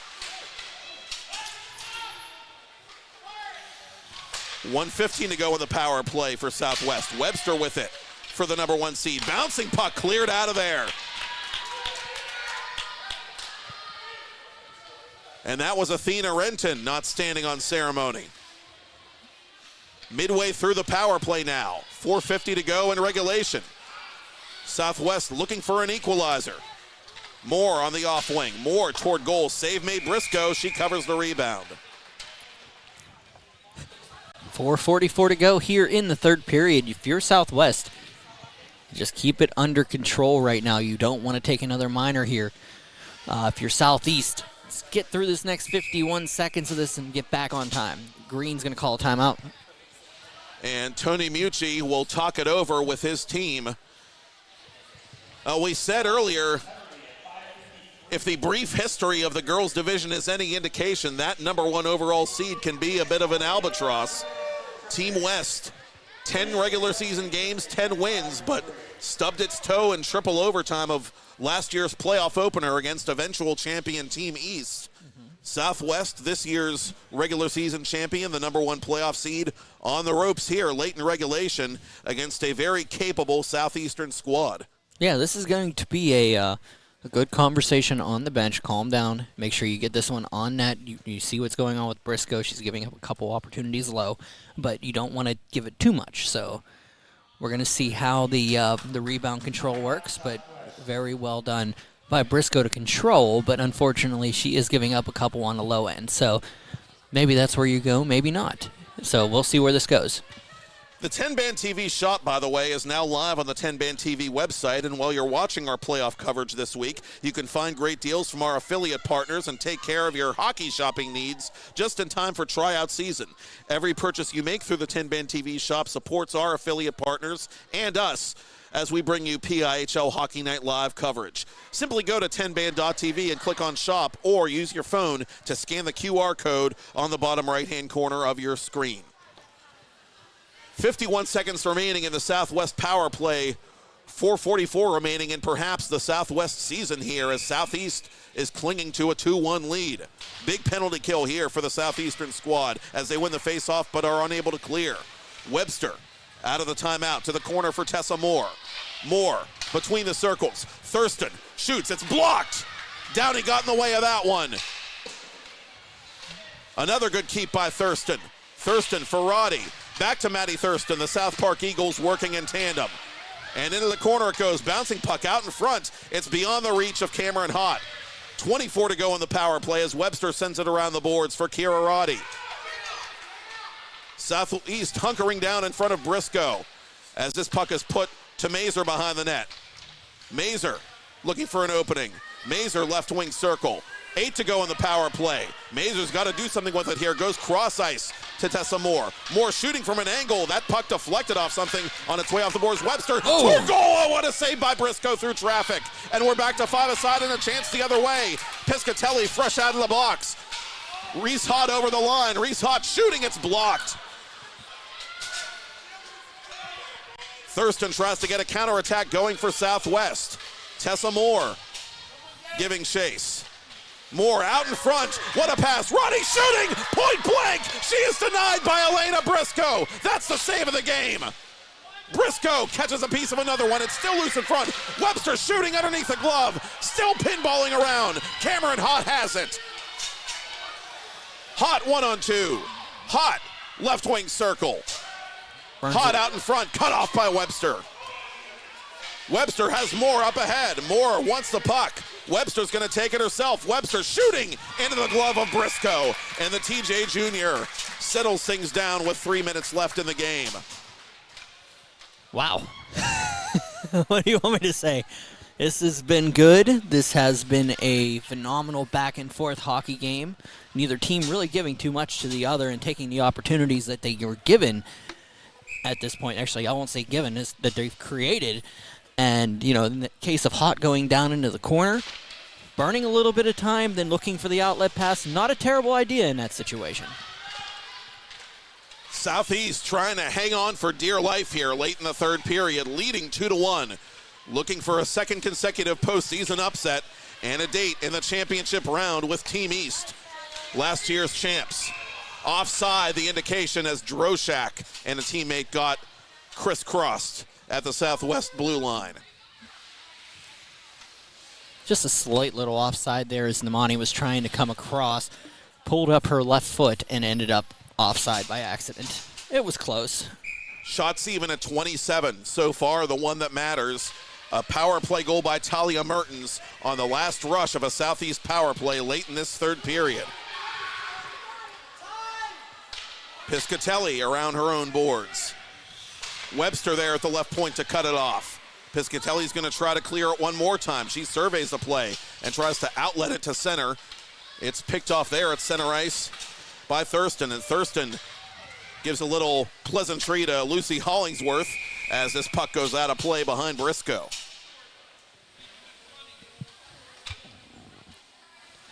Well, the one thing that they have going for them, they've already thrown the kitchen sink at Briscoe, so I don't know if that's still in the repertoire or not, but we're going to find out what they have left because I don't think there's many more looks you can give her at this point that you haven't seen yet.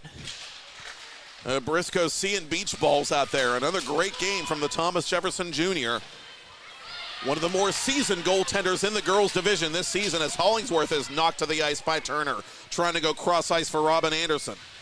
Anderson pinned against the boards by Tessa Moore. Out in front, Hollingsworth unable to control that puck. Renton keeps it in at right point. Out in front it comes to Downey. Downey, score! Giddy up! The cold is out of the barn, and Southeast may have just punched its ticket, to Championship Saturday. Chloe Downey, second game in a row with a big goal in the third period. Oh, man, I'm going to watch this one on replay. Renton, questionable in or out on that one, but it's okay. It's down to the low, comes out to the slot for Downey, who just fires this one perfectly up over the stick side of Mathers. Nothing Mathers could do about that could have made that any better. And unfortunately, Southeast taking that 2-goal lead with 1:45 left in the third period. I'm not going to say it, but this is close to being game here, so we'll find out how Southwest can bounce back. Chloe Downey, her second playoff goal of 2023, both of them of cosmic significance. 1:35 remaining in regulation. Southeast 3, Southwest 1. One of 3 seniors on Jeff Anderson's team, Chloe Downey, the alternate captain. And I said it before, I'll say it again. What a difference it makes having her back in the lineup for Team Southeast.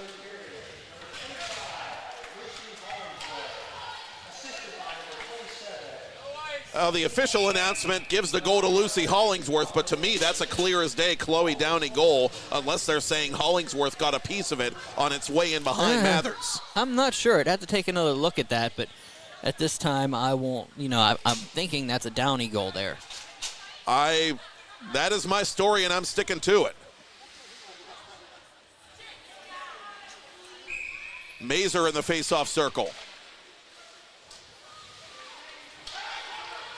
Mazer out in front as Cicelli was trying to wrap it around. It comes free to Namani.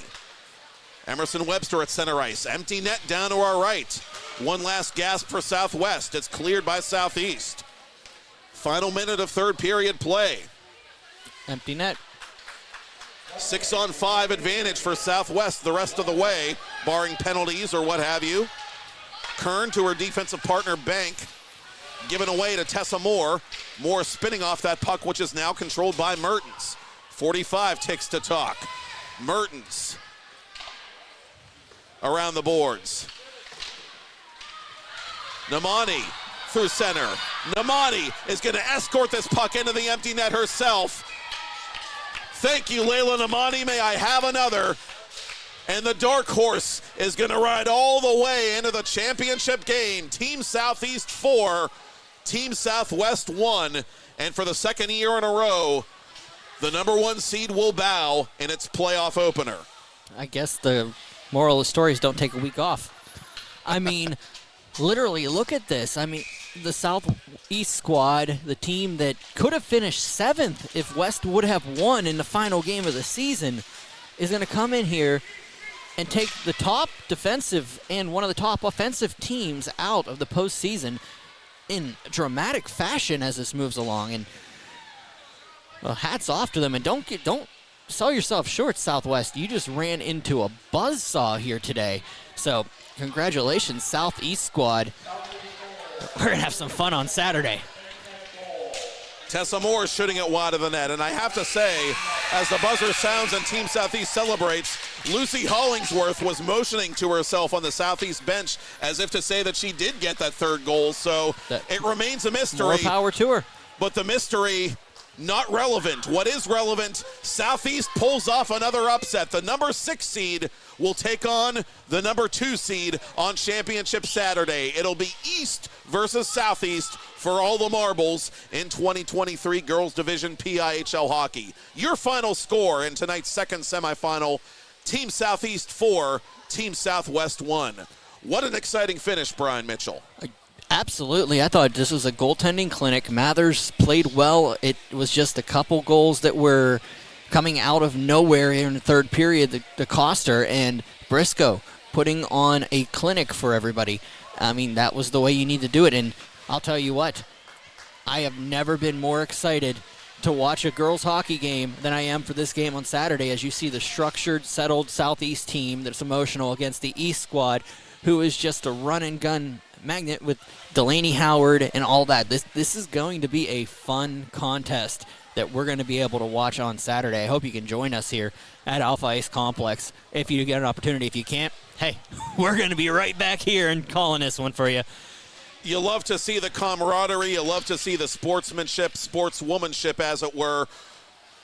The PIHL Girls Division players, a group that is genuinely just happy to be here and just happy to be playing hockey, and what a joy it's been to see all these teams compete this week. And there's one more game still to go. As we said, Brian Mitchell, Championship Saturday here at the Alpha Complex in Harmarville, 5 p.m. Eastern Daylight Time here on 10 Band TV, a championship edition of PIHL Hockey Night Live, as Team East, the number 2 seed and reigning champion, tries to win back-to-back crowds against scrappy Team Southeast, the number 6 seed, which knocks off a favorite for the second night in a row. Thank you, Brian Mitchell, for your superb work as always. And speaking of superb work, thank you, Todd Kazarowski, Michael Lyman, Chris Chiasano and company for your cooperation as well. And thank you, all of you, for watching and listening to tonight's special PIHL Hockey Night Live doubleheader on 10 Band TV, presented by Devi Rollison and our friends at the Real T1 Group. We'll see you Saturday night for the whole kit and caboodle. For Brian Mitchell, I'm Matt Popchock. Final score, Southeast 4, Southwest 1. And you've been watching PIHL Hockey Night Live on 10 Band TV.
Renton through a green jersey, that of Roddy. Renton, left wing circle, drops it for Talia Mertens. Mertens from the edge of the circle toward goal, save made, rebound, it's loose and sitting on the goal line, still uncovered, still loose in front, and somehow it squirts out into the right wing circle. Winning assist last night, drops it off, now has the puck, right circle, and she puts it wide of the blocker hand of Sydney Mathers. Mathers makes a loud save on the turnaround try from Namani, who's looking for her second of the period and game. Namani slapper, product. Maggie Turner to the corner for Riley Mazer. Mazer up top for Thurston. Thurston through a crowd. Kick save Briscoe. The rebound to Mazer off the side of the net. And it's going to be cleared out of there. And the Thomas Jefferson Jr. comes flying through center over the attacking line. Piscatelli on the backhand to the goal. Save made Mathers. The rebound cleared. And that was Autumn Sittler, another rookie for the wear. Mertens near corner for Southeast, still on the attack in the final moments of the period. Sends for Reese Hott, shoots, save made! Mathers says, I'll take that. Thank you very much, with 42.3 ticks. A chance the other way for Chloe Downey. Downey has Mertens driving the net. Downey going to shoot it herself and catch metal, but not mesh, as the puck deflects out of play behind Mathers. Well, yep, Big Ben just struck. 15 seconds remaining in the period. Southeast on the attack again, and Downey forces a blocker save. It's loose and knocked out of there legally off the glove of Emerson Webster. She batted it with her hand, but she did not close her hand, but it's going to be scooped up by Emerson Webster. Webster with 5 goals on the regular season, including 4 in her first 2 games. Shooting on goal and a point-blank save made by Briscoe. Harley Dale defends. Mertens playing it on one hand. Mertens trying to tee it up for Reese Hott, and Mertens and Reese Hott get tied up and they're offside with 12:04 to go to the ice cut. Who keeps it alive at center point. Put toward net, save made, rebound. Mazer, burial, 1-1 hockey game. 9:25 to go to the ice cut. Riley Mazer has made the donut disappear for Team Southwest. You want to talk about an effort goal? That was an effort goal. Mazer loses her stick rush. Move there to get it up to Reese Hott. Reese Hott for Namani. The Peters Township trio on here for Jeff Anderson. Turnaround try Namani. Save made. Mathers hanging in there this time with 8:11 to play. We talked earlier about how Courtesy of Riley Mazer, and a 3-on-1 indeed. Tessa Moore with the puck, crisscrossing with Kyron. Moore for Kyron, Nets and the off. one-timer is thrown behind Kyron. The one-time pass, I should say, and the point moot because trying to get a counterattack going for Southwest, but she's poke checked just inside the Southeast blue line. Outlet pass intended for Mertens, and Mertens collides hard with Kira Roddy, and Roddy got the worst of that one. Patasi through center. Webster over the blue line. Emerson Webster, snapshot. Oh, just wide of the net. Webster not missing by a whole lot. Southwest getting this puck deep one more. Watton trying to crisscross with Kyron, but got crossed up, and we get a whistle and a penalty coming up here against Team Southeast with 3:44 to go to the ice cut. Hooking call on Renton. And the Mount Lebanon sophomore indeed will feel shame. Is denied by Briscoe. Emerson Webster blasted that puck from the left side. Mazer again out in front. Off balance is Briscoe, and Briscoe with that left paw covers in the blue paint. That was tipped into a changeup. Offensive zone face-off with 1:20 to go in the Southwest power play.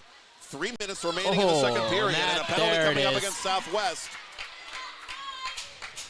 And Mazer, she's played a very emotional game here tonight, but in that, Moore hesitates, goes to Thurston. Thurston shoots. Oh, Briscoe got a piece. Southwest has the rebound, and it's sitting on the goal line. And is it a goal? There's no signal from the officials. The net is dislodged behind Briscoe. Off, and big break for Briscoe.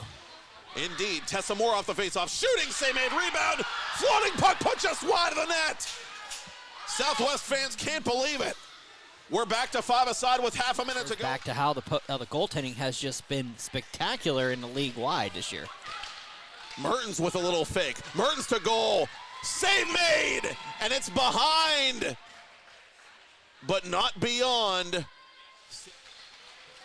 Mertens flying through center ice, the Peters Township rookie. But Cameron Hott just a hair offside. And I'm telling you, that was real close. I want to see that replay. I mean, it just beyond the reach of Renton and right up to Kira Roddy. Roddy, the South Park product, has a step on the defense. To the goal, shooting, glove save Briscoe. Roddy wrapping it around, off at the skate of Renton and almost in behind Briscoe. But Renton does recover to make the defensive play. And a giveaway to Chloe Downey. Downey wrister. Oh, that caught the post. Chloe Downey, last night's third period hero for Southeast. Finding coaching experience with West Virginia men over the years. That's a club team that's growing in a big way. And this shot put just wide by Cameron Hott. Patasi on the rebound for Southeast. Near side it comes. Not going to cost one of them taking an extra 2 here, but we'll find out. Hott trying to center for Namani. Instead it comes to Mertens. Mertens toward goal. Kick save made. I think Mathers got a piece of that with the outstretched right leg. Backhand try, side with the outstretched right leg. Backhand try, side of the net, denied again by Mathers. Wraparound try, Mathers there again. And Southeast thinks they've scored, and they are clamoring for a goal call, but officials, referee Trago immediately waving it. Join the club. Coming over the blue line for Southeast, Robin Anderson. Anderson knocked down from behind and drew a penalty. Southeast is going to get a power play with just over 8 minutes to go in regulation, and you got to give them credit, having some guts, not being reluctant, to press shorthanded. Thurston driving the net. Thurston shoots off of Briscoe, who made an unconscious save at the near post. 55 to go in the Southeast, for crying out loud. Moore knocked down at center ice, and here comes Talia Mertens. Mertens one-on-one. Mertens shoots. Score! These pretzels are making crying out loud. Moore knocked down at center ice. And here comes Talia Mertens. Mertens one-on-one. Mertens shoots. Score! These pretzels are making me thirsty. Moore knocked down at center ice. And here comes Talia Mertens. Mertens one-on-one. Mertens shoots. Score! These pretzels are making me thirsty. Talia Mertens makes it 2-1 Southeast. A power play goal, 12 seconds. Mertens, and boom, it's in the back of their net. Mertens' second playoff goal in as many nights. What a week for the Peters Township rookie. And there's your even up call if you wanted one, Coach Mucci. It's right there. Good. Outletting for Cicelli, and it's stolen by Mertens. Mertens looking possessed right now. Shoots it into the stomach of Mathers, who covers. Mertens trying to score shorthanded with 1:28 to go in the penalty kill for Team Southeast. Counter attack going for Southwest. Tessa Moore giving chase. Moore out in front. What a pass. Ronnie shooting. Point blank. She is denied by Elena Briscoe. That's the save of the game. Briscoe catches a piece cut off by Webster. Webster has Moore up ahead. Moore wants the puck. Webster's going to take it herself. Webster shooting into the glove of Briscoe. And the TJ Jr. settles things down with 3 minutes left in the game. Control that puck. Renton keeps it in at right point. Out in front it comes to Downey. Downey, score! Giddy up! The cold is out of the barn, and Southeast may have just punched its ticket, to Championship Saturday. Chloe Downey, second game in a row. Namani through center. Namani is going to escort this puck into the empty net herself. Thank you, Layla Namani. May I have another? And the dark horse is going to ride all the way into the championship game. Team Southeast 4, Team Southwest 1, and for the second year in a row.